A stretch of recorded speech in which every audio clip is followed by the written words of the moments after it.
کہ خدا نے ہمیں یہ موقع دیا، ہمیں یہ شرف بخشا کہ ہم ایک سال پھر امام حسین علیہ السلام کی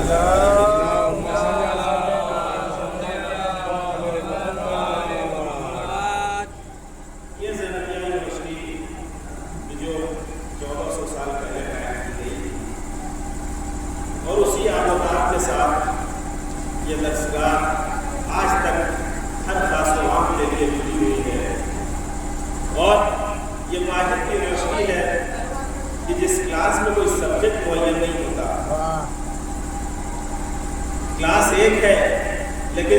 مختلف ہیں، جو پڑھنا ہے پڑھ سکتے ہو یہاں پہ آئے، بس انتخاب صحیح ہونا چاہیے۔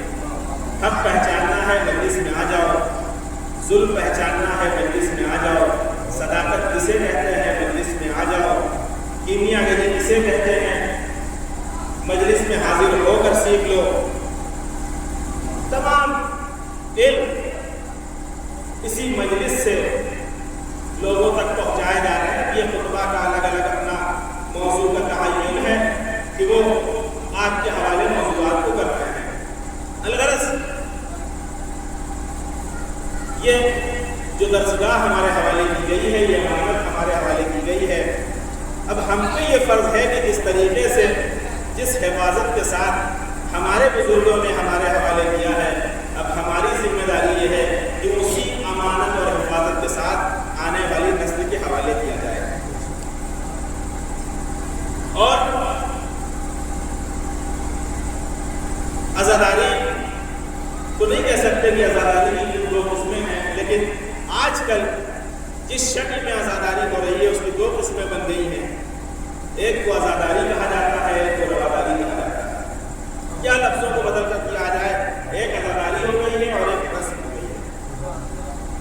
دیکھیے ہر چیز، کوئی بھی فعل انجام دے رہے ہیں، کوئی بھی عمل انجام دے رہے ہیں، تو عمل انجام دینے سے پہلے ایک سوال کا جواب ہر آدمی کو ضرور ڈھونڈ لینا چاہیے۔ کیوں ہم مجلس میں آ رہے ہیں؟ تو کیوں آ رہے ہیں؟ ہم تعزیہ اٹھا رہے ہیں، تعزیہ بنا رہے ہیں، تو کیوں بنا رہے ہیں؟ ہم شبیہ تابوت برآمد کر رہے ہیں، تو کیوں بلند کر رہے ہیں، کیوں برآمد کر رہے ہیں؟ ہر آدمی کے ذہن میں ان سوالوں کا جواب ہونا چاہیے، اور اگر ان سوال کا جواب نہیں ہے تو پھر یہ عزاداری نہیں ہے، بس ایک رسم ہے جسے ہم ادا کیے جا رہے ہیں۔ کیوں؟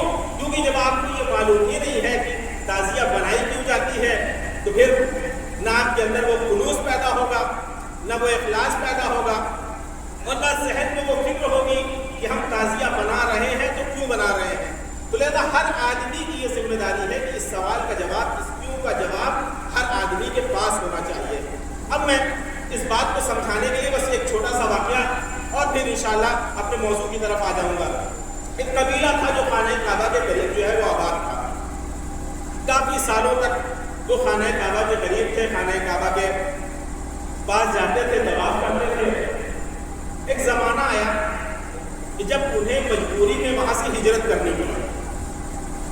اب خانہ خدا کے قریب رہنے والا ظاہر سی بات ہے بڑی مجبوری میں ہی اس نے ہجرت کی ہوگی، لیکن جب قافلہ نکلنے لگا تو اس میں سے ایک بزرگ نے کہا کہ اب پتہ نہیں خانہ کعبہ کی زیارت کب نصیب ہو، نشانی کے طور پہ ہم ایک اینٹ خانہ کعبہ میں لگی ہوئی ہے اسے اپنے ساتھ لے چلتے ہیں۔ بہت توجہ سنیے گا جو بات میں ذکر کرنا چاہتا ہوں۔ اس نے وہ اینٹ اٹھائی اور قافلے والوں کے ساتھ کو روانہ ہو گیا۔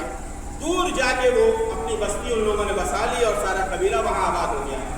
اب یہ جو اینٹ وہ لے کے گئے تھے، چونکہ خانہ کعبہ کی اینٹ تھی تو وہ قبیلہ ایک ٹائم معین کر کے اکٹھا ہوتا تھا اور اس اینٹ کو درمیان میں رکھ کے وہ قبیلہ اس کا طواف کرتا تھا۔ یہ رسم کافی دنوں تک چلتی رہی، لیکن غلطی کہاں ہوئی؟ غلطی یہ ہوئی کہ آنے والی نسل کو یہ بتانا بھول گئے کہ یہ اینٹ ہم خانہ کعبہ سے لائے تھے۔ وہ یہ بتانا بھول گئے کہ یہ اینٹ جس کا ہم طواف کر رہے ہیں یہ ہم خانہ کعبہ سے لائے تھے، اس لیے ہم طواف کر رہے ہیں۔ ہوا یہ کہ جب آنے والی نسلوں کو یہ بتانا بھول گئے تو اب ان کے ذہن میں یہ نہیں رہا کہ اس اینٹ کا طواف ہم اس لیے کر رہے ہیں کیونکہ یہ خانہ کعبہ سے آئی تھی۔ اب ان کو یہ لگا کہ کوئی بھی اینٹ ملے درمیان میں رکھو اور اس کا طواف کر لو، کوئی بھی اینٹ کہیں سے ملے لے آؤ، رکھو اور اس کا طواف شروع کر دو۔ کیوں؟ کیونکہ ان کے بزرگوں نے ان کے ذہن میں یہ بات نہیں ڈالی کہ ہم طواف اس لیے کر رہے ہیں کیونکہ یہ اینٹ ہم خانہ کعبہ سے لے آئے تھے، یہ اینٹ خانہ کعبہ کی ہے۔ بالکل یہی سچویشن، یہی حالات عزاداری کی ہے۔ اگر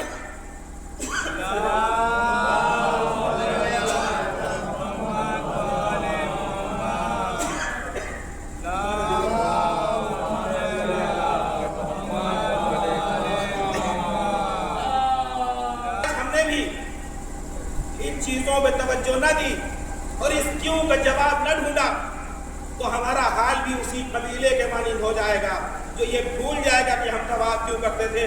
ہر پتھر کے درمیان وہ گھومنا شروع کر دے گا. صلوات بر محمد و آلہ محمد.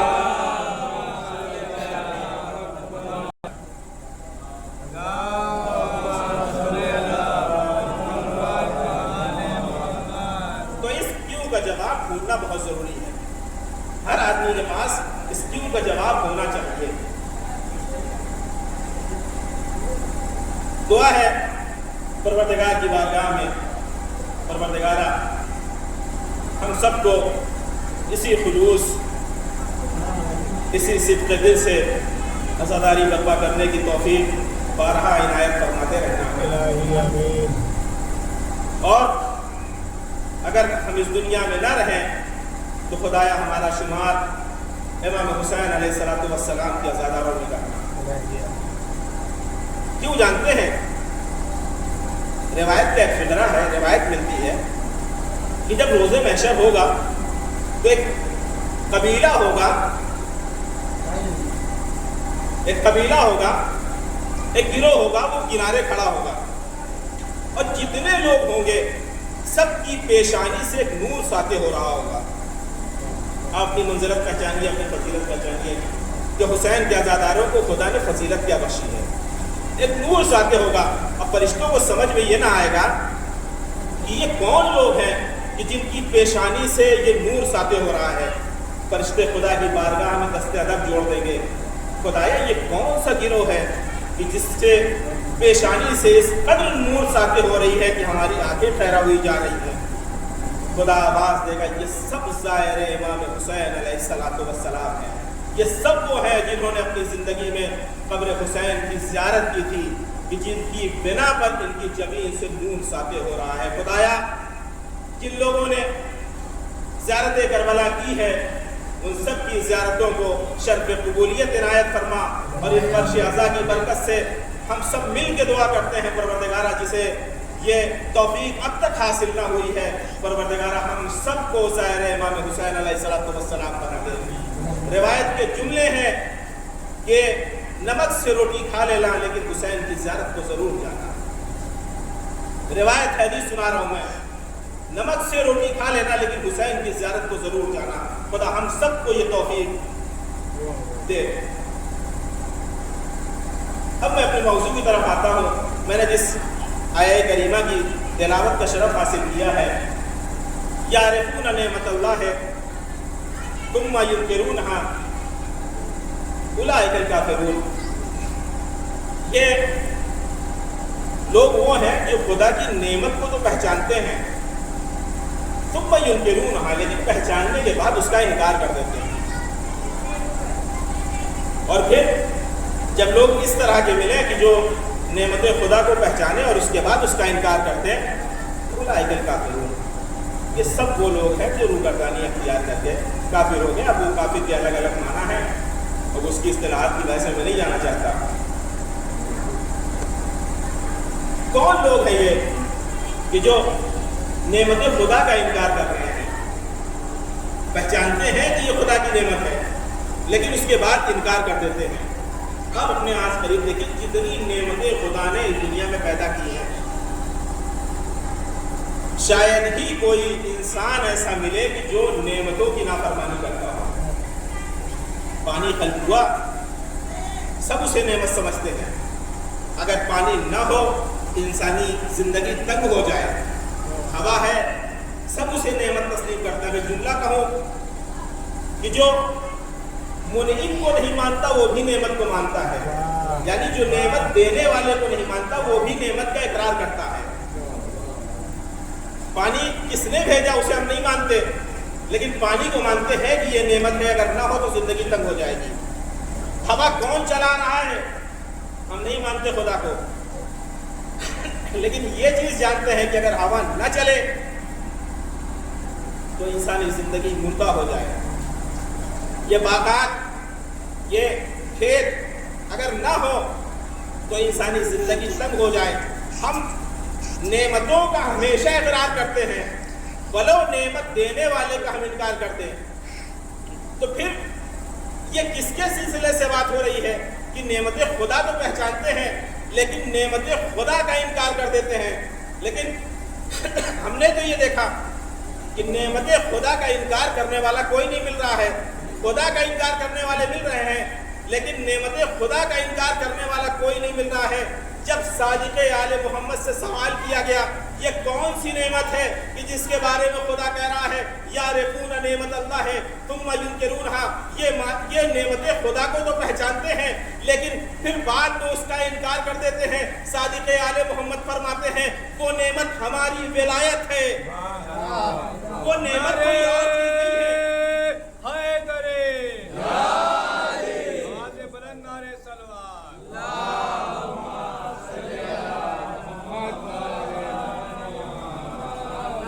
یہ نعمت کوئی اور چیز نہیں ہے بلکہ یہ ہماری ولایت ہے.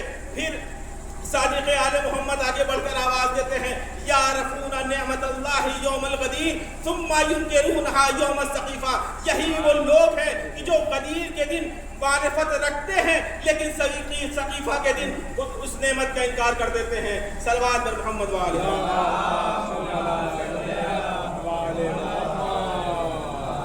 یہ نعمت خدا کو پہچانتے ہیں لیکن پھر اس کا انکار کر دیتے ہیں. اور یہ نعمت ولایت کتنی عظیم شے ہے. جب امام سے یہ پوچھا گیا کہ دین کی بنیاد کیا ہے تو امام محمد باقر علیہ السلام نے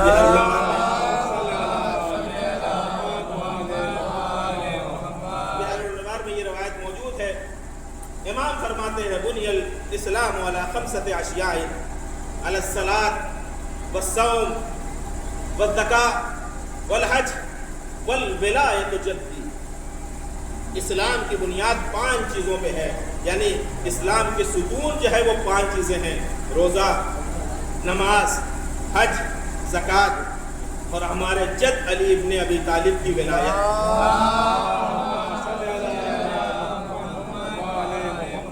اور اس کے بعد کہتے ہیں کہ ان سارے عمود میں سے، ان سارے رکن میں سے سب سے اہم رکن کا نام ولایت ہے.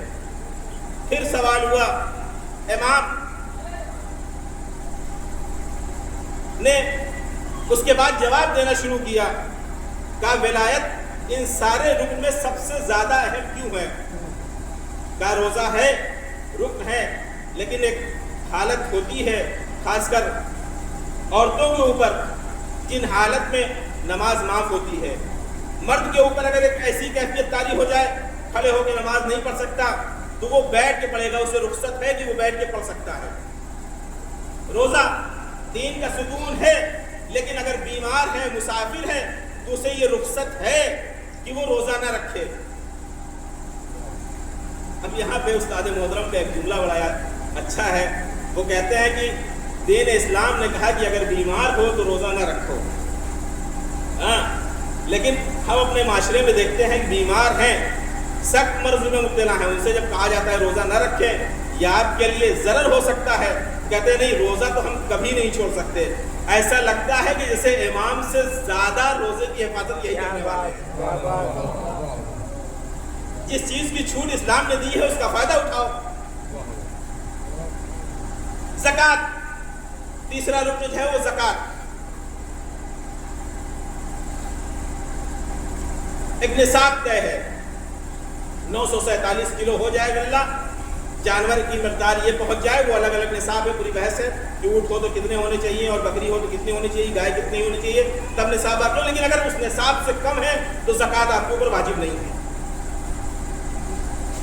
حج واجب تب ہے جب آپ مستطیع ہو جائیں، یعنی اگر آپ کے پاس اتنا پیسہ ہو کہ آپ حج بیت اللہ کے لیے جا سکیں اور آ سکیں تب آپ کے اوپر حج واجب ہے، ورنہ آپ کے اوپر حج واجب نہیں ہے. یعنی جتنے امور، جتنے رکن اسلام کے بتائے گئے ہیں، ہر رکن میں معافی ہے، ہر رکن میں رخصت ہے، ہر رکن میں چھوٹ ہے کہ اگر ایسی حالت میں ہو تو نماز کھڑے ہو کے نہیں پڑھ سکتے بیٹھ کے پڑھ لو، بیٹھ کے نہیں پڑھ سکتے تو لیٹ کے پڑھ لو، لیٹ کے نہیں پڑھ سکتے تو داہنی کروٹ ہو کے پڑھ لو، داہنی کروٹ ہو کے نہیں پڑھ سکتے تو بائیں کروٹ ہو کے پڑھ لو۔ روزہ اگر بیمار ہو تو نہیں رکھو، تمہیں چھوٹ دی گئی ہے۔ زکوٰۃ اگر حد نصاب تک نہ پہنچے تو زکوٰۃ ادا کرنا تمہارے اوپر واجب نہیں ہے۔ اگر مستطیع نہیں ہو تو حج پر جانے کی ضرورت نہیں ہے، حج تمہارے اوپر واجب نہیں کیا گیا ہے۔ لیکن ایک چیز جسے ولایت کہا جاتا ہے یہ کسی بھی حال میں معاف نہیں ہے۔ اگر ولایت کے بارے میں یہ کہا جاتا ہے اگر ذرہ برابر بھی اس کے بارے میں شک پیدا ہو گیا تو دائرہ ایمان سے خارج ہو جاؤ گے۔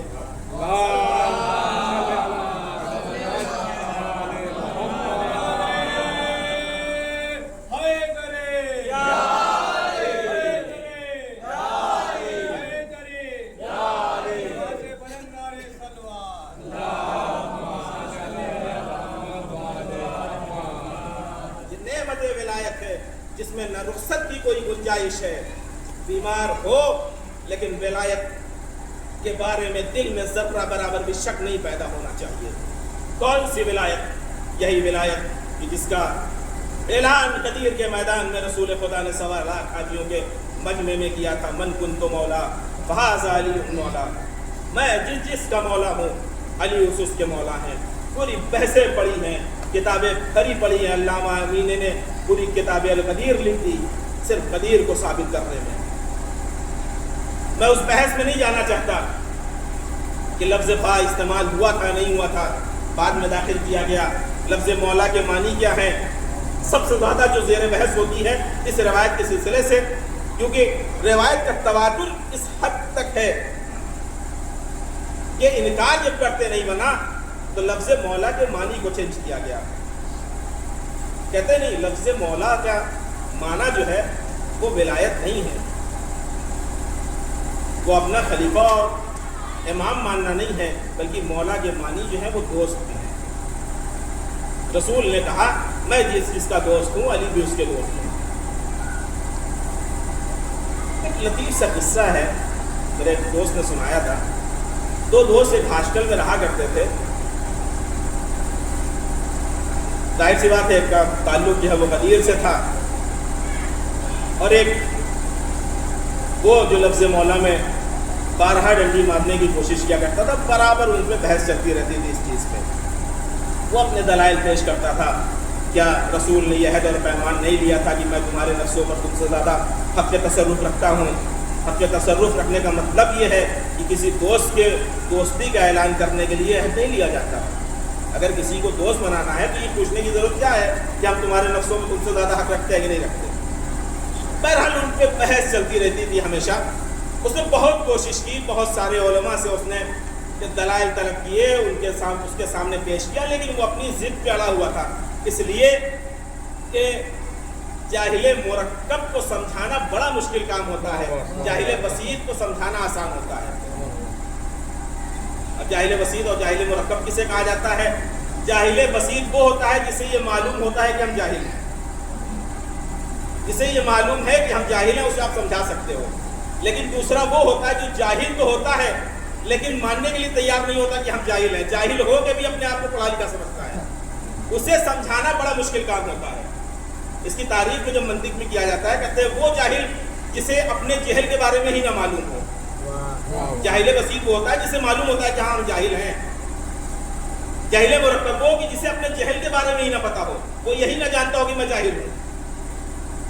بڑا مشکل تھا اس کے لیے سمجھانا، دلائل دیتا رہا، قانع کرنے کی کوشش کرتا رہا کہ بھیا مان جاؤ، سمجھے نجات کا باعث بن جاؤ گے، تمہارے صدقے میں ہو سکتا ہے ہماری بھی نجات ہو جائے، لیکن نہ مانا۔ اتفاق یہ ہوا کہ چھٹی ہوئی ہاسٹل میں، اس کے دوست نے کہا کہ کچھ دنوں کی چھٹی ہوئی ہے، ہم اپنے گھر جا رہے ہیں۔ دوستی بہت گہری تھی، ساتھ میں کھانا پینا اٹھنا بیٹھنا۔ بہرحال اس سے رخصت ہوا، ملا جلا رخصت ہوا اور گھر سے نکل گیا، ہاسٹل سے نکلا اپنے گھر کے لیے۔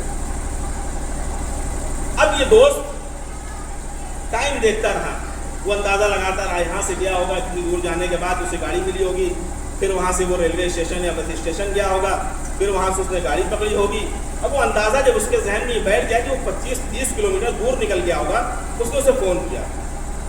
فون کرنے کے بعد کہا کہاں پہنچے ہو؟ بتایا فلاں جگہ پہنچے ہیں۔ کہا بہت ضروری کام ہے، ایسا ہے کہ فوراً واپس آؤ. کہا بہت ہی ضروری کام ہے، ایسا ہے فوراً واپس آؤ. کہا بات کیا ہے؟ کہا فون پہ بات نہیں ہوگی، جتنی جلدی ہو سکے واپسی کی گاڑی پکڑو اور واپس آؤ چلاؤ. وہ پریشان ہو گیا، دوستی تھی ساتھ میں رہنا، وہ پریشان ہو گیا. اس نے وہیں اترا، وہ سواری چھوڑی، دوسری سواری پکڑی اور واپس ہاسٹل آیا. جیسے ہی آیا پریشان حال کہ کیا بات ہو گئی کہ اس نے اتنی ایمرجنسی میں مجھے کال کی.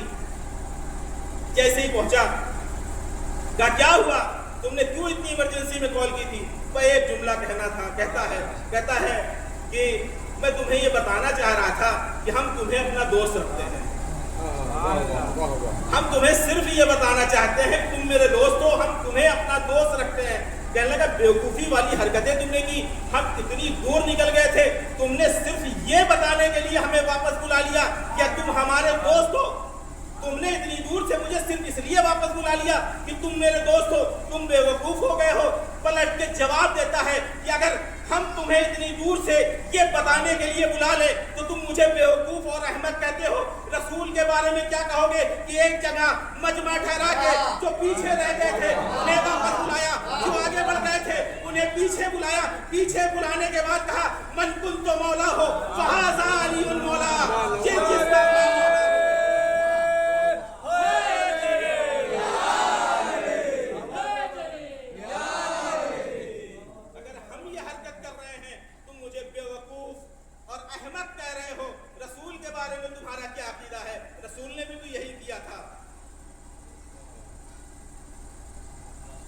کلام کی فصاحت یہی ہوتی ہے کہ جو جس زبان میں سمجھے اسے اسی زبان میں سمجھایا جائے. اسی لیے مولا کائنات نے بہت ساری باتیں ایسی ہیں کہ جو جناب سلمان سے بتائی ہے، ابو ذر سے نہیں بتائی. ابو ذر سے بتائی، ہمارے یاسر سے نہیں بتائی. اور بہت ساری حدیثیں اپنے خاص صحابی کو بتایا اور یہ منع کر کے بتایا کسی اور کو نہ بتانا. کیوں؟ کیونکہ ظرف نہیں ہے، جھیل نہیں پائیں گے، وہ برداشت نہیں کر پائیں گے. تمہارا ظرف اس لائق ہے، اس لیے ہم نے تمہیں یہ چیزیں بتا دی. تو کلام کی فصاحت یہ ہوتی ہے کہ سامنے والے کے ظرف کے مطابق گفتگو کی جائے. یہ نعمت ولایت کہ جسے خدا نے دین کا اہم ستون بنا کے ہمارے سامنے پیش کیا کہ دیکھو یہ وہ نعمت ہے کہ من المہد الی اللحد تم سے کبھی جدا نہیں ہونی چاہیے. اور انشاءاللہ اگر اس کا دامن پکڑے رہو گے تو حوض کوثر پہ ہم تم سے ملاقات کریں گے. یہ رسول کا وعدہ ہے. اب پوری تاریخ اسلام رسول کے بعد جتنی جنگیں، جتنے مارکے، جتنے حادثات اور واقعات ملیں گے، چاہے وہ جناب سیدہ کی شہادت ہو. اب یہ سمجھیے، میں بتانے کی کوشش یہ کر رہا ہوں کہ ولایت کتنی عظیم نعمت ہے. ہم لوگ برابر پڑھتے ہیں الحمدللہ الذی جعلنا من المتمسکین بولایت علی ابن ابی طالب. تعریف ہے اس خدا کی کہ جس نے ہمیں ولایت علی ابن ابی طالب سے متمسک کر دیا. اپنی ماؤں کا شکریہ ادا کریے گا کہ کہیں ڈھونڈنے کی ضرورت نہ پڑی، کہیں پھرنے کی ضرورت نہ پڑی. گود میں ولایت علی آپ کے ذہنوں میں، آپ کے دہنوں میں پرو دی گئی. شیخ شلتوت جامعہ الازہر مصر کے جب چانسلر بنے تو تقریب المذاہب کے نام سے ایک کمیٹی بنائی گئی کہ ہم ایک کمیٹی بناتے ہیں تاکہ مسلمانوں میں جو فرقے ایک دوسرے سے بہت اختلاف رکھتے ہیں، بہت دور ہو گئے ہیں، ان کو قریب لایا جائے. آغا بروجردی نے آغا مرشی نجفی کے کہنے پہ ایک نسخہ لکھا صحیفہ سجادیہ کا. لیکن ہم بتانا ہی چاہ رہے ہیں شیخ شلتوت جو ہے وہ تھے بہت منصف مزاج آدمی تھے، اور یہ وہی ہیں کہ جن کے زمانے میں فقہ جعفریہ جو ہے وہ جامعہ الازہر مصر میں پڑھائی جانا شروع ہوئی تھی، سلیبس میں داخل کیا گیا تھا وہاں پہ. لکھا اور دستی نسخہ لکھ کے صحیفہ سجادیہ کا شیخ شلتوت کو بھیجا گیا. 6 مہینے بعد شیخ شلتوت کا ادھر سے جواب آتا ہے کہ جب ہم نے اس صحیفہ سجادیہ کو پڑھا تو ہماری یہ سمجھ میں نہیں آ رہا تھا اسے توریت آل محمد کہا جائے، زبور آل محمد کہا جائے یا انجیل آل محمد کہا جائے۔ اس کے بعد شیخ شلتوت خط میں لکھتے ہیں کہ جب میں نے پوری کتاب پڑھی تو ہمیں یہ سمجھ میں آیا نہ یہ توریت آل محمد ہے، نہ یہ زبور آل محمد ہے، نہ یہ انجیل آل محمد ہے، بلکہ اگر قرآن کی کوئی بہن ہوتی تو وہ صحیفہ سجادیہ ہوتی۔ یہ شیخ شلتوت ہے۔ شیخ شلتوت نے علامہ امینی علیہ الرحمہ سے سوال کیا کہ آپ کے تو 14 معصوم شہید ہوئے، 13 معصوم شہید ہوئے آپ کے، تو سارے معصومین کی شہادت میں وہ اہتمام کیوں نہیں برتا جاتا کہ جو اہتمام سید الشہداء کی شہادت میں برتا جاتا ہے؟ حالانکہ ان کی کش فکری تھی، کم نظری تھی، وہ جہاں تک دیکھ سکتے تھے انہوں نے دیکھا، اور ایک رخ سے ان کا سوال بھی بجا تھا۔ کب وہ اہتمام جو امام حسین علیہ السلام کی عزاداری میں رکھا جاتا ہے، جو برتا جاتا ہے، وہ اہتمام بقیہ معصومین کی شہادت پہ نہیں رکھا جاتا۔ علامہ امینی نے تاریخی جملہ کہا ہم یوم عاشور کو اتنے اہتمام سے صرف اس لیے مناتے ہیں کہ کہیں غدیر کی طرح عاشور بھی بھلا نہ کیا جائے۔ ہم عاشور کا اہتمام صرف اور صرف اس لیے کرتے ہیں کہیں ایسا نہ ہو غدیر کی طرح عاشور بھی بلا دیا جائے۔ علامہ امینی کے جملے سے کم ایک بات تو واضح ہو گئی، اگر غدیر بھلائی نہ گئی ہوتی تو حسین کو عاشورہ بنانے کی ضرورت نہ پڑتی۔ یہ غدیر بھلائے جانے کا نتیجہ تھا کہ حسین کو عاشورہ بنانی پڑی۔ ولید نے جب امام حسین علیہ السلام کو اپنے دربار میں طلب کیا، بنی ہاشم کو لے کے دربار میں پہنچے، سب کو دروازے میں روک دیا، کوئی اندر داخل نہیں ہوگا۔ حسین یک و تنہا ولید کے دربار میں داخل ہوئے۔ ولید نے حسین نے کہا اتنی جلدی کیا ہے بیعت کی، ابھی رات کا وقت ہے، صبح ڈھلنے دو، لوگوں کو جمع کریں گے اور اس کے بعد ہم فیصلہ کریں گے ہمیں کیا کرنا ہے۔ ایک مرتبہ ولید کے بغل میں مروان بیٹھا ہوا تھا۔ مروان نے ولید سے مخاطب ہو کر کہا ولید یا تو حسین سے بیعت لے لے یا حسین کے سر و تن میں جدائی کر دے، اس لیے کہ حسین اگر ایک بار تیرے ہاتھ سے نکل گئے دوبارہ تیرے ہاتھ نہ آئیں گے۔ بس زہرا کے لال نے جیسے ہی یہ جملہ سنا غضبناک ہو کے کہتے ہیں ابن الزرقاء، اے آوارہ ماں کی اولاد، تیری یہ ہمت کہ تو حسین کو قتل کرے گا۔ اب آواز جیسی بلند ہونا تھا، بھاگا ہوا مجمع جو باہر کھڑا ہوا تھا جسے حسین باہر روک کے آئے تھے وہ اندر داخل ہو گئے۔ ابن الزہرا کیا ہوا؟ حسین نے سب کو روکا اور روکنے کے بعد پھر تاریخی جملہ تھا مثلی لا یبایع مثلا، مجھ جیسا تجھ جیسے کی بیعت نہیں کر سکتا، مجھ جیسا تجھ جیسے کی بیعت نہیں کر سکتا۔ میں صرف اس لیے اپنے موضوع کو یہاں تک لایا تاکہ امام حسین علیہ السلام کا ذکر ہو سکے۔ مجھ جیسا تجھ جیسے کی بیعت نہیں کر سکتا۔ اب غور کرنے والی بات یہ ہے کہ بہت سارے القابات تھے یزید کو حسین مخاطب ہو کر کہہ سکتے تھے کہ ہم تجھ جیسے شرابی کی بیعت نہیں کر سکتے، ہم تجھ جیسے زانی کی بیعت نہیں کر سکتے، ہم تجھ جیسے قمار باز کی بیعت نہیں کر سکتے، ہم کتے اور بندروں کے ساتھ کھیلنے والے کی بیعت نہیں کر سکتے۔ لیکن حسین نے کچھ نہ کہا، وہ ایک جملہ کہا مثلی لا یبایع مثلا، مجھ جیسا تجھ جیسے کی بیعت نہیں کر سکتا۔ حسین بتانا یہ چاہ رہے تھے کہ دیکھو مجھ سے پہلے مجھ جیسے بھی گزر چکے ہیں، اس سے پہلے اس جیسے بھی گزر چکے ہیں، اس سے پہلے مجھ جیسے بھی گزر چکے ہیں، اس سے پہلے اس جیسے بھی گزر چکے ہیں۔ گویا امام حسین قرآن کی ایک آیت کی تشریح کر رہے تھے۔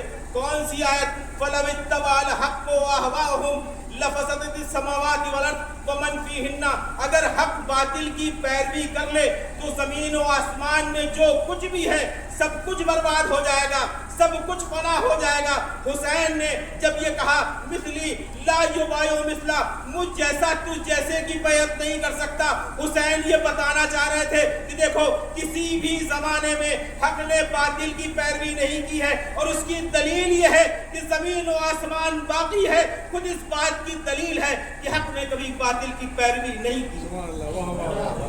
زمین و آسمان کا باقی رہنا خود اس بات کی دلیل ہے کہ حق نے کبھی باطل کی پیروی نہیں کی۔ اور اس جملے پہ آ کے علامہ مظہر حسن صاحب نے کیا خوبصورت بات لکھی ہے، ہر انسان کو اپنے ذہن میں یہ بات محفوظ رکھنی چاہیے۔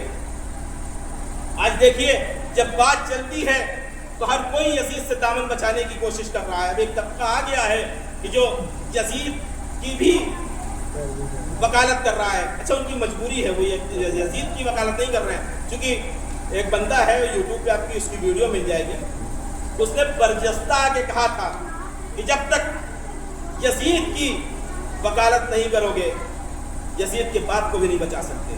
اگر چاہتے ہو کہ یزید کے باپ کو بچایا جائے تو پہلے یزید کو بچاؤ۔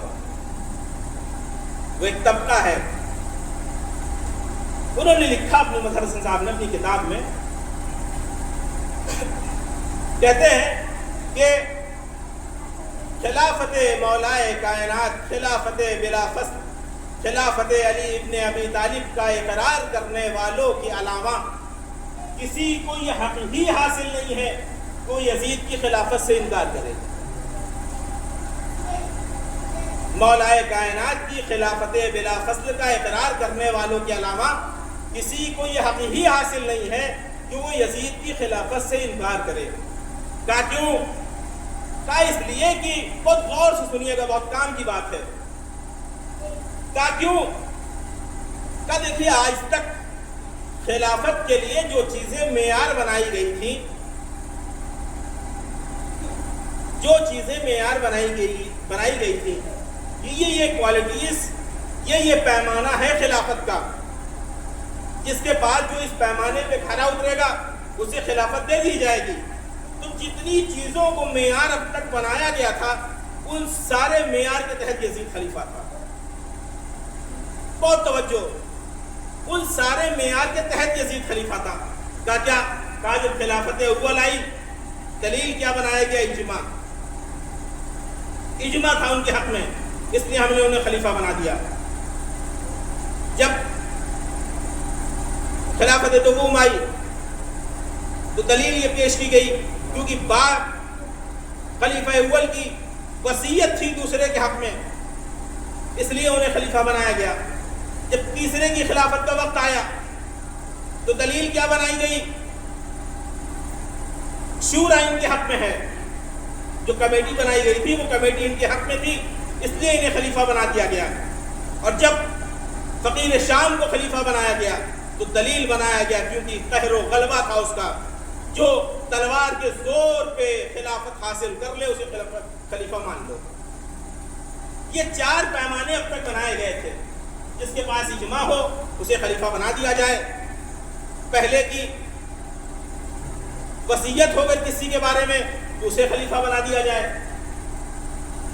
اگر کمیٹی کوئی فیصلہ کر دے تو اسے خلیفہ بنا دیا جائے، اگر کسی کے پاس قہر و غلبہ ہے، طاقت کے ذریعے اگر کوئی خلافت حاصل کر سکے تو کر سکتا ہے، اور جب وہ خلافت حاصل کر لے تو اسے خلیفہ مان لو۔ یہ چار پیمانے اور معیار بتائے گئے خلافت کے لیے۔ اب آئیے یزید کی طرف۔ یزید کے پاس اجماع بھی تھا، پوری امت ایک طرف تھی، حسین 72 لے کے اکیلے ایک طرف کھڑے تھے۔ اجماع یزید کے ساتھ، اجماع کا مطلب یہ ہے کثرت جس کے ساتھ چلی جائے۔ وصیت بھی اس کے باپ کی اس کے حق میں تھی، شورا بھی اس کے حق میں تھا۔ وہاں تو ایک کمیٹی تھی، یہاں نہ جانے کتنی کمیٹیاں بنی ہوئی تھی۔ قہر و غلبہ بھی تھا یزید کا، قہر و غلبہ تو اس حد تک تھا کہ مفتی اعظم سے امام حسین کا فتویٰ لکھوا لیا۔ یعنی آج تک خلافت کے لیے جو چیزیں معیار بنائی گئی تھی ان سارے معیار کے تحت یزید خلیفہ تھا. اب علامہ مظہر حسن صاحب کی بات پر توجہ کریے. وہ کہتے ہیں کہ مولائے کائنات کی خلافت بلا فصل کا اقرار کرنے والوں کے علاوہ کسی کو یہ حق ہی حاصل نہیں ہے کہ وہ یزید کی خلافت سے انکار کرے. اب یہاں تک آپ نے جملے سن لیے. اب یہاں سے میں خطابت کیے دیتا ہوں. امام حسین نے جب یہ جملہ کہا مثلی لا یبایع مثلا، مجھ جیسا تجھ جیسے کی بیعت نہیں کر سکتا. حسین صرف یزید کی بیعت سے انکار نہیں کر رہے تھے، حسین اجماع سے بھی انکار کر رہے تھے، حسین وصیت سے بھی انکار کر رہے تھے، حسین شورا سے بھی انکار کر رہے تھے، حسین قہر و غلبہ سے بھی انکار کر رہے تھے. صلوات محمد و آل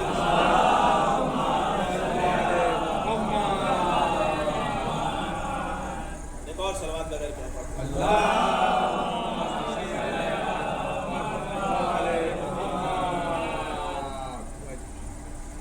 حسین صرف یزید کی بیعت سے انکار نہیں کر رہے تھے بلکہ جو پورا سسٹم تھا اس کو اس ایک جملے میں تہس نہس کر دیا. مثلی لا یبایع مثلا، مجھ جیسا تجھ جیسے کی بیعت نہیں کر سکتا. اور یہ پورا سلسلہ وہی غدیر سے جو چلا تھا کربلا تک پہنچا. کیا کیا پروپیگنڈے استعمال کیے گئے. خلافت کو ثابت کرنے کے لیے سب سے محکم دلیل جو بنائی گئی، کہا جاتا ہے کہ علی نے فلاں کے پیچھے نماز پڑھ لی تھی. ظاہر ہے کہ جو امام ہوگا وہ کسی کے پیچھے نماز تو پڑھے گا نہیں. کہ علی نے فلاں کے پیچھے نماز پڑھ لی تھی. شیخ مفید علیہ رحمہ سے ہماری شیخ صدوق میں روایت درج ہے. یہ بات شیخ مفید نے رقم کی ہے. کسی نے پوچھا کہ شیخ مفید علی نے علیہ الصلوۃ والسلام فلاں کے پیچھے نماز پڑھ لی، آپ کا اس کے بارے میں کیا نظریہ ہے؟ میں نے پہلے ہی کہا کلام کی فصاحت یہ ہوتی ہے کہ سامنے والے کے عقلی معیار سے گفتگو کی جائے. شیخ مفید سے جیسے یہ سوال ہوا، شیخ مفید نے بالکل اطمینان سے جواب دیا، ٹھیک ہے پڑھ لی ہوگی. بڑا تعجب سے پھر دوبارہ پوچھا کہ علی نے فلاں شخص کے پیچھے نماز پڑھی تھی. شیخ مفید کہتے ہیں پڑھ لی ہوگی. تعجب اس کا اور بڑھا. اس کے بعد کہتا ہے کیا شیعوں کے عقیدے کے اس بات سے کوئی فرق نہیں پڑتا کہ علی نے فلاں شخص کے پیچھے نماز پڑھ لی؟ کہا نہیں، پڑھ لی ہوگی. سامنے والے کے عقل کے معیار سے گفتگو ہو رہی ہے، کہا پڑھ لی ہوگی. پھر پوچھا کیا شیعوں کے عقیدے میں اس بات سے کوئی فرق نہیں پڑتا کہ علی نے فلاں کے پیچھے نماز پڑھ لی؟ کہا نہیں، ہمیں کوئی فرق نہیں پڑتا. کہا کیوں؟ کہا اس لیے کہ ہم علی کو اپنا امام مانتے ہیں. کہا اس لیے کہ ہم علی کو اپنا امام مانتے ہیں. ارے جماعت شروع وہیں سے ہوتی ہے جہاں امام کھڑا ہوتا ہے. علی کی نماز کی فکر بعد میں کرنا، فکر ان کی نمازوں کا کرو جو علی سے آگے کھڑے تھے. صلوات پر محمد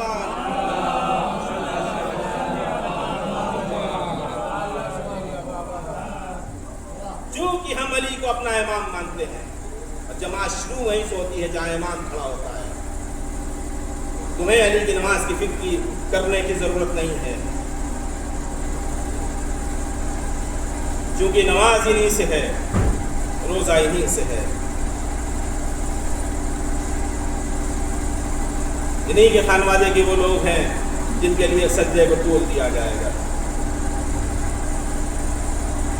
کیوں؟ خدا یہ پیغام دینا چاہ رہا ہے کہ دیکھو اگر دینی نظام باقی ہے، یہی وہ لوگ ہیں جن کی قربانیوں کے صدقے میں یہ نظام آج تک قائم و دائم ہے. اذان کی آوازیں سن رہے ہو تو انہی کا صدقہ ہے. روزہ تم تک پہنچا یہ انہی کا صدقہ ہے. کعبے کی حرمت اب تک باقی ہے یہ انہی کی قربانیوں کا نتیجہ ہے. انہیں بھی سکھانے کی ضرورت نہیں ہے، ان سے سیکھو.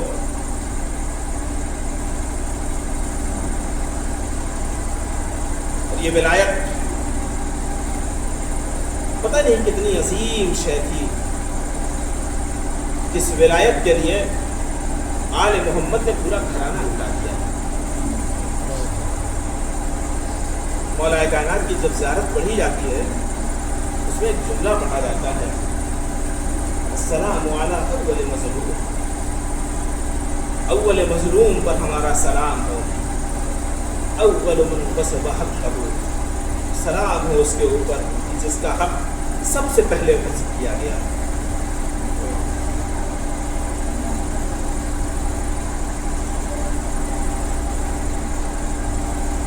گفتگو اپنے آخری مراحل میں آ گئی ہے۔ آج 5 محرم ہے،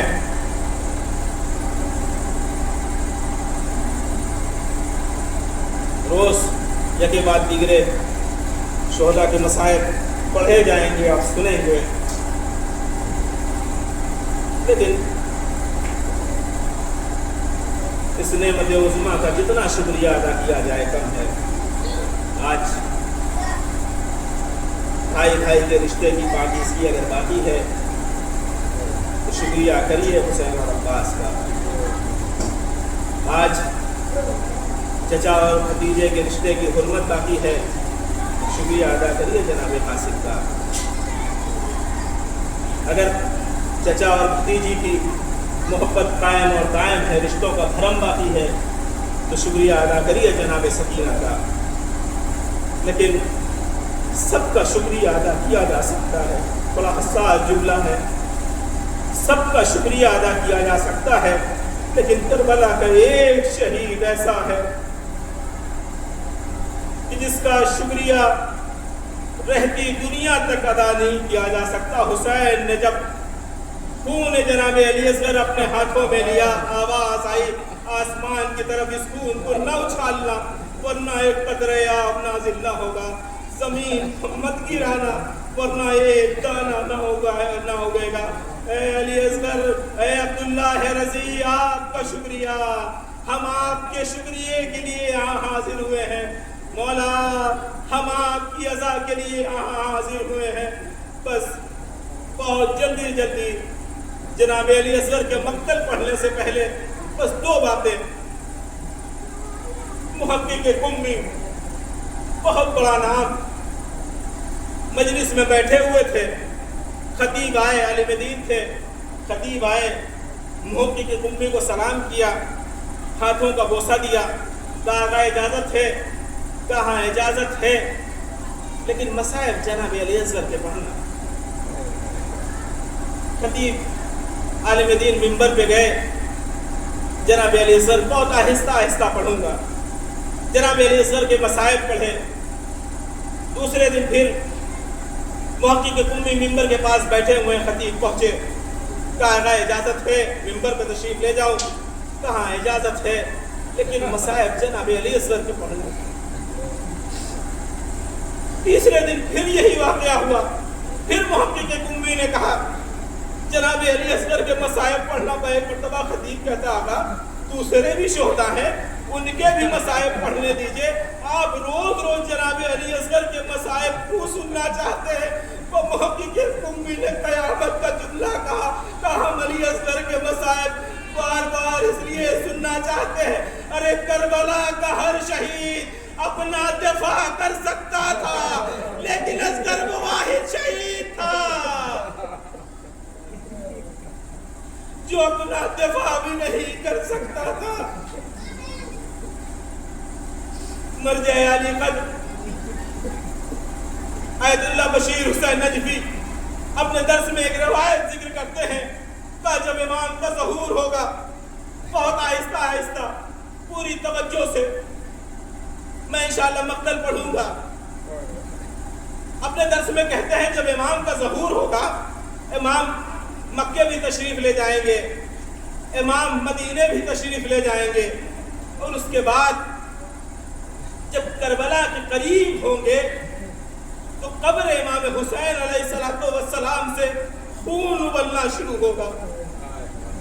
جیسے ہی کربلا کے قریب امام پہنچیں گے، قبر سے خون ابلنا شروع ہوگا، اور اس کے بعد جیسے ہی امام زری کے قریب جائیں گے، قبر شقاق ہو جائے گی، شق ہو جائے گی، اور اس کے بعد وہ بیان کرتے ہیں امام اپنی تلوار نکالیں گے اور اتنے لوگوں کو قتل کریں گے، اتنے لوگوں کو قتل کریں گے کہ جو لوگ ساتھ میں ہوں گے امام کے اعوان اور انصار میں ہوں گے وہ بھی امام سے کہیں گے امام آپ تو معصوم ہیں، اتنے لوگوں کا قتل کیوں کر رہے ہیں، اتنے لوگوں کو کیوں مار رہے ہیں؟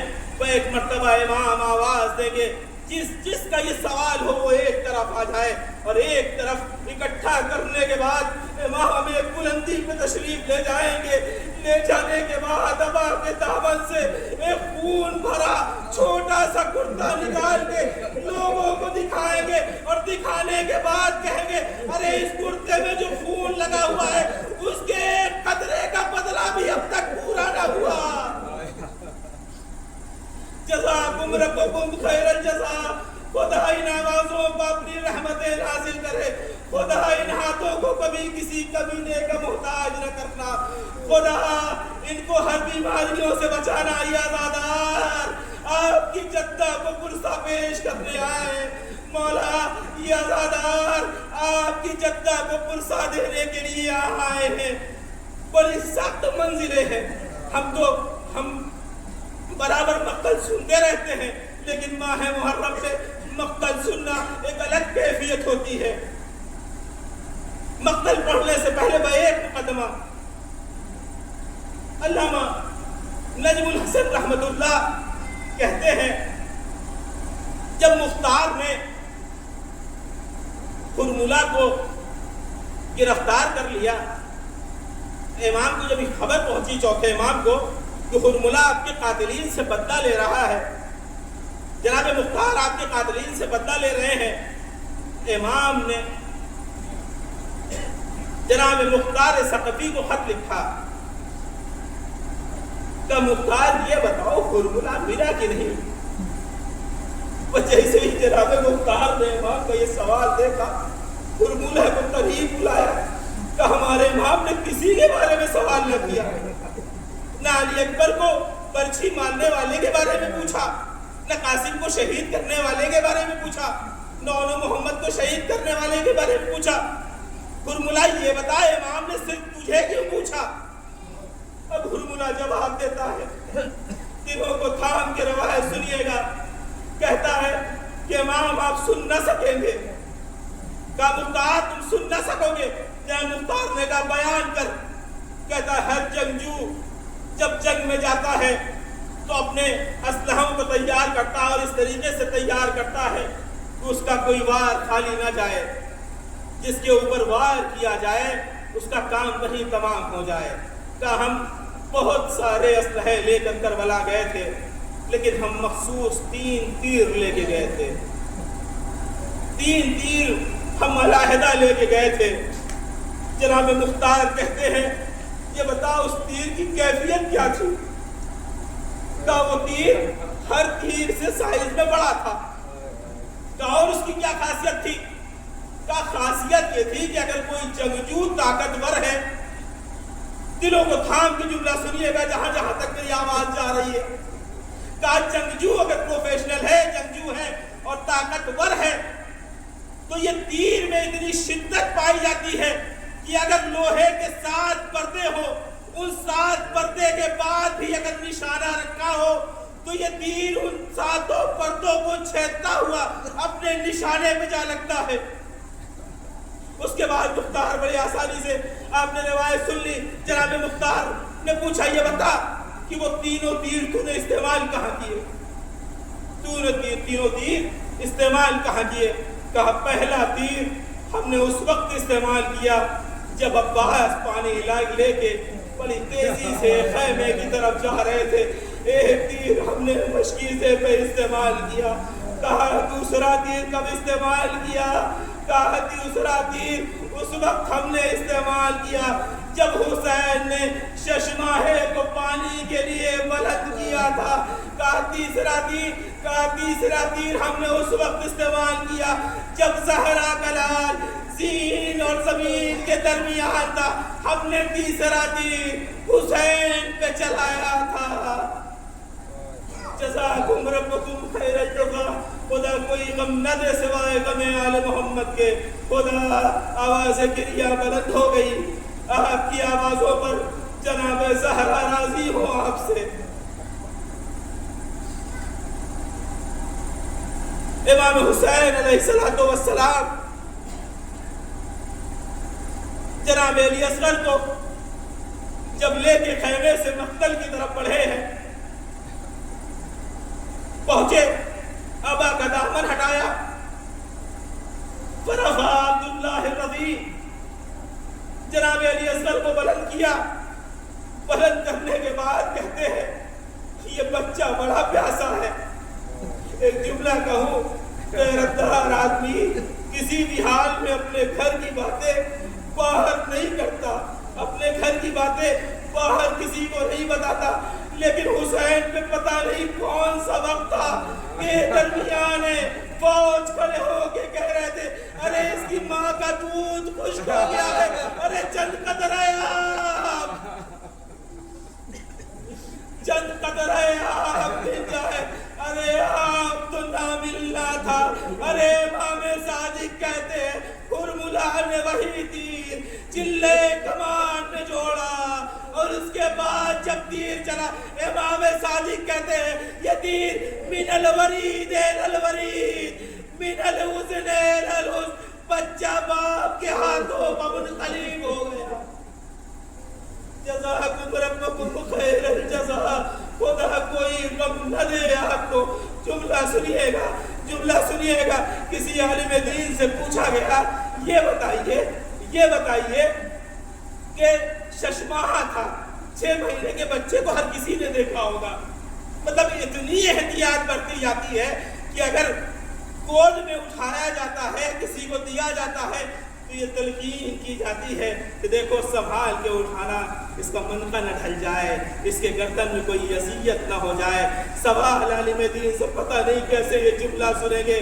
میں نے پہلے ہی کہا یہ ولایت علی کی دشمنی تھی جو قدیر سے کربلا تک پہنچ آئی تھی. کسی عالم دین سے سوال ہوا یہ ششماہا تھا، یہ چھوٹا سا بچہ تھا، ارے اسے معمولی تیر سے بھی مار دیا جاتا تو یہ بچہ شہید ہو جاتا. جناب علی اصغر ایک معمولی تیر سے بھی شہید ہو جاتے. یہ اتنی بڑی تیر کو استعمال کرنے کی ضرورت کیا تھی؟ پتہ نہیں کیسا جملہ سنیں گے. اس عالم دین نے بس ایک جملہ کہا اس بچے کا نام علی تھا.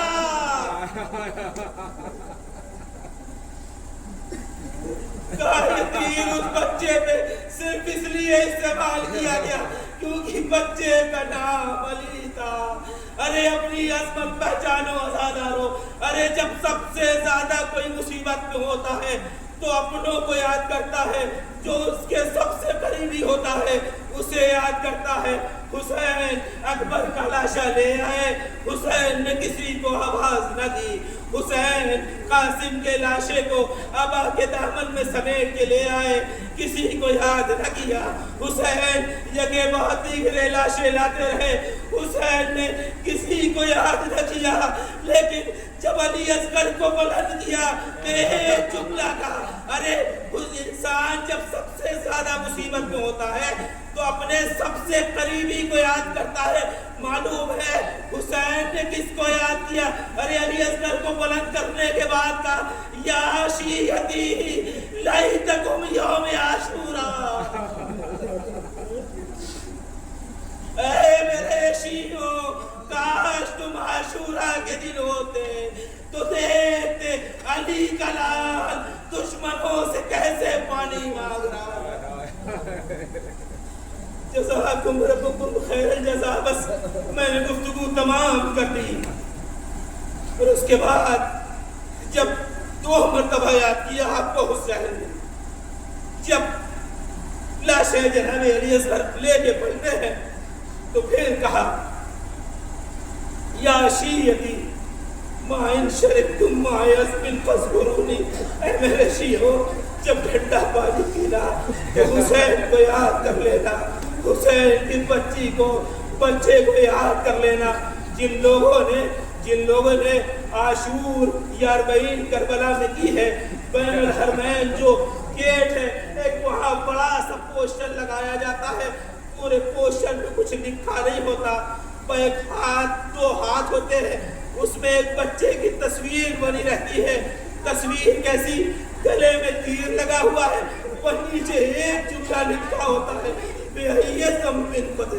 ارے اس جیسے بچے کیچڑ میں شہید کیے جاتے ہیں.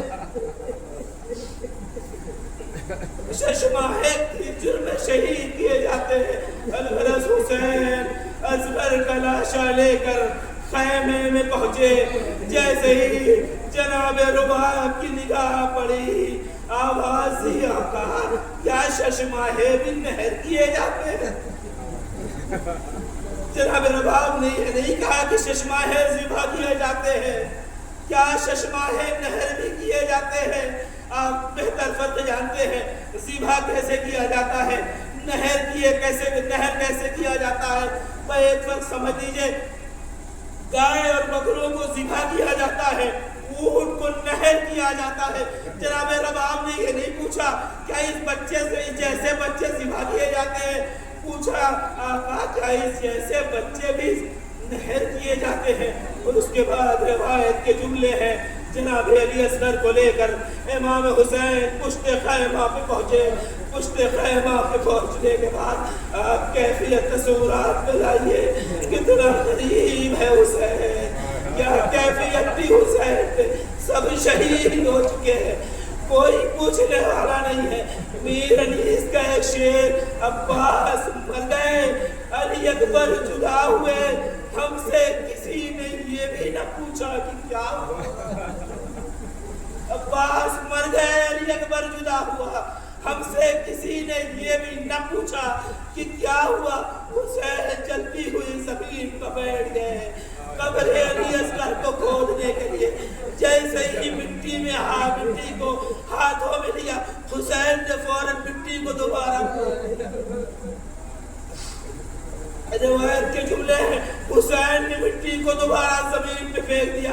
روایت میں یہ تو نہیں ملتا کہ حسین نے مٹی کو پھینکا کیوں تھا, لیکن علماء بیان کرتے ہیں حسین نے جیسے مٹی کو ہاتھوں میں لیا, ارے ریت اتنی زیادہ گرم تھی, حسین کی ہمت نہ ہوئی, حسین کی ہمت نہ ہوئی کہ اس گرم زمین پر علی اصغر کو دفنایا جائے. روایت کہتی ہے حسین بے کسی کی عالم میں وہیں بیٹھ گئے, اتنا گریہ کیا, آنسوؤں سے زمین کو تر کیا. تر کرنے کے بعد قبر جناب علی اصغر کھودی. لٹانے کے بعد پہلے پائے مٹی ڈالی اور اس کے بعد سینے پہ مٹی ڈالی. دونوں ہاتھ جھاڑ کر حسین کھڑے ہوئے, اماں زہرا آپ کی امانت آپ کے اماں زہرا, حسین نے آپ کی امانت آپ کے حوالے کر دی. وہ ایک روایت اور آپ کی زحمت تمام, بس ایک روایت خدا ہمارا شمار عزاداروں میں کرے.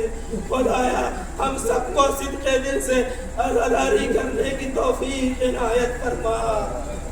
علماء بیان کرتے ہیں, کبھی سوچا آپ نے اتنے شہید ہوئے, حسین نے کسی کی قبر نہ بنائی, حسین نے اور کسی کی قبر نہ بنائی. اکبر کی لاشیں کو لے آئے لیکن تیرے خیمہ پہ رکھ دیا, اکبر کی لاش نہیں بنائی. قاسم کو دفن نہیں کیا, کسی کو بھی حسین نے دفن نہیں کیا. تنہا شہید جناب علی اصغر ہے کہ جن کو حسین نے دفن کیا. 17 وجہیں کتابوں میں ملتی ہیں, میں صرف 2 پڑھوں گا کہ حسین نے علی اصغر کو دفن کیوں کیا. پہلی وجہ یہ لکھی گئی کہ دین محمد کا حسین کو اتنا خیال تھا کہ کل آنے والا کہیں اگر میرے بچے کو دیکھے تو یہ نہ کہہ دے نبی کی امتی میں رحم دل پیدا نہیں ہوتے, نبی کی امتیوں کے اندر رحم نہیں ہوتا. ایک وجہ یہ لکھی گئی. دوسری وجہ یہ لکھی گئی کہ تیر کا ضرب اتنا شدید تھا کہ بچے کی شکل تبدیل ہو گئی تھی.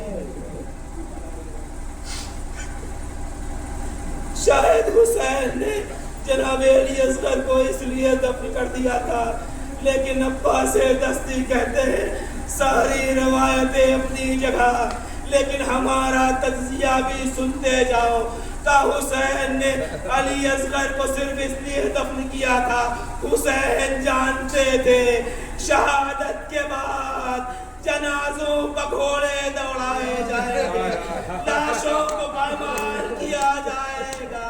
حسین نے اصغر کو اس لیے دفن کر دیا، ارے یہ جسم نازنی گھوڑوں کی ٹانگوں کے نیچے نہ آئے، ارے میں آواز دوں گا مولا یہ عصر عاشور ہے، ارے 11 محرم کو تشریف لائیے گا، ایک شکیب بھالا لے کر مقتل میں بھالے کو چھپاتا جاتا ہے، رباب آواز دیتی ہے زینب میرے بچے کی خیر ہو، عباس میرے بچے کی خیر ہو۔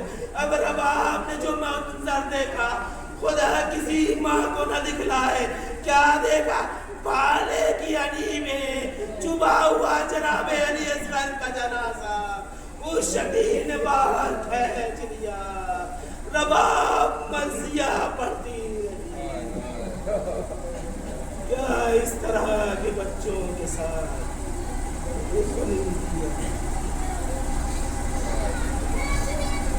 واہ حسینہ واہ مظلومہ، ربنا تقبل منا انك انت السميع العليم، سيعلم الذين ظلموا اي منقلب ينقلبون، انا لله وانا اليه راجعون۔ پروردگارہ تجھے واسطہ ہے محمد و آل محمد کا، تجھے واسطہ ہے اس فرش عزا کا، حاضرین کی قبول، حاضرین کی موجودگی کو شرف قبولیت عنایت فرما۔ پروردگارہ ہم سب کی اس مختصر سی عبادت کو اپنی بارگاہ میں قبول اور مقبول فرما۔ پروردگارہ اس فرش عزا پہ جو بیٹھے ہیں، جہاں جہاں تک آوازیں جا رہی ہیں، جو بھی دلی حاجات ہیں پروردگارہ ان کے دلی حاجات کو، جائز حاجات کو بدلا، جو بھی بیمار ہیں پروردگارہ تجھے عابد ایمان کا واسطہ ان سب کو شفا کامل و عاجل عنایت فرما۔ پروردگارہ جو ہم میں سے نہیں ہیں، جو چند روز چند سال قبل تک ہمارے ساتھ تھے اب نہیں ہیں، خدایا ان سب کے درجات کو بلند فرما۔ پروردگارہ ہم سب کا شمار اپنے عزاداروں میں درج فرما۔ پروردگارہ آخر میں سب سے اہم دعا یہ ہے کہ وارث خون امام حسین، منتقم خون امام حسین، امام زمانہ جل اللہ تعالیٰ فرجہ الشریف کے ظہور میں تعجیل فرما، اور سب کے اعمال و انصاف شمار فرما۔ ربنا تقبل منا انک انت السمیع العلیم۔ محمد حسین